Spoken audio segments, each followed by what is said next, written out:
I remember President Bush at the last NATO meeting we went to, and he's talking to Angela Merkel, and he said, they were talking about Putin and the pipeline issues that they are having there as well, and he said to Angela Merkel, the most important thing you can do for Europe is to find more energy independence from Russia.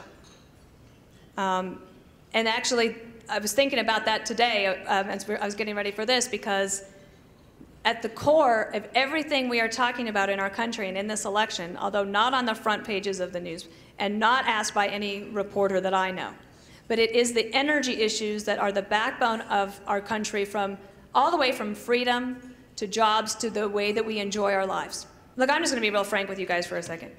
It is hard to communicate about energy. When I worked for CEQ, I did the press. Healthy Forest was, looking back, even though we worked very hard, a cakewalk.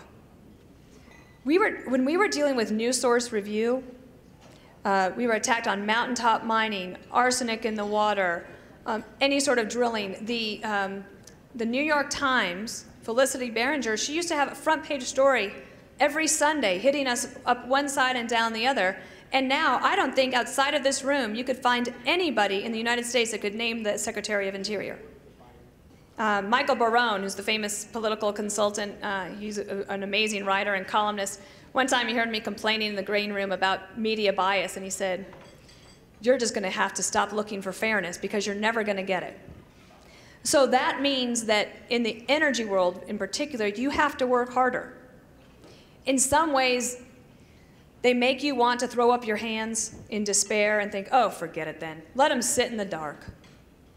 But instead, you show up every day and you do what you do and you take risks. Do you realize what you're up against? They are making movies, documentaries, with major film stars who are dedicating and volunteering their time to destroy the energy fracking business. I have to admit something. I buy the New York Times. I swore I wasn't going to ever spend money on that paper again, but if it was free for me at the hotel, I would pick it up. But now it's my local paper. You cannot pick up a paper without finding an anti-energy story in there every single day.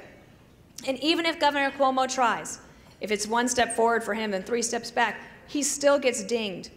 Now, the New York Times isn't the end-all be-all, but you know what happens in the morning? The producers of the broadcast networks, they read the New York Times.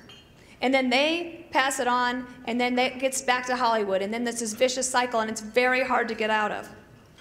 And then you all have to spend millions, maybe billions of dollars to comply with bureaucratic rules that make no sense to somebody that's looking logically at the situation.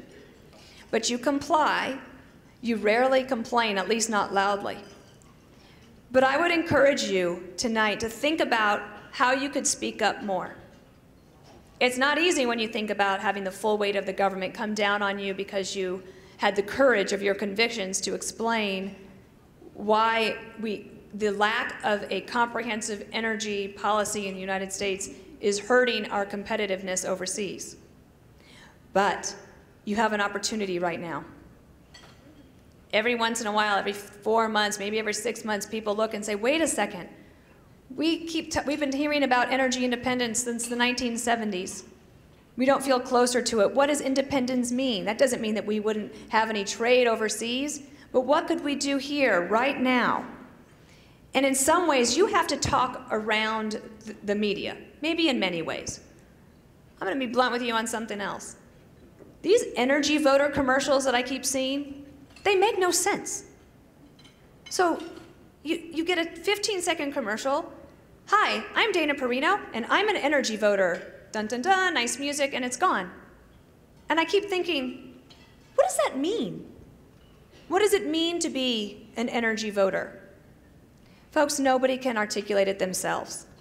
They need your help to understand what it means to them. And I think that the alliance makes a lot of sense.